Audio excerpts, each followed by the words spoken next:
I guess it's a Catalina in the back. Catalina in the back. Oh, you're okay. They're talking to us.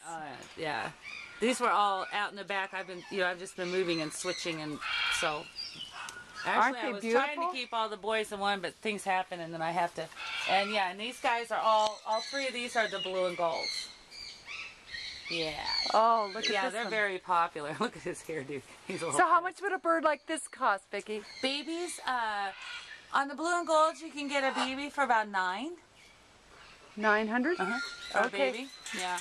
Most and people how much do they cost to maintain a bird like that? Oh, not that. It's just seed. Well, seed, almonds. You know, almonds aren't that cheap, you know. So seed and almonds in the cage, and that's in water. So it's really not that bad.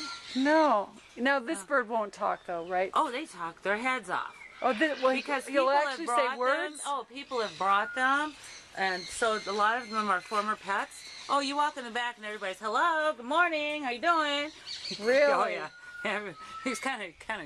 Oh. Kind of eerie back there a little bit sometimes. Oh, look at that. Look at you. Showing off, showing off. That's actually my pissed off look, but... Is it really? Because I'm getting too close? Well, it's all right. He's just...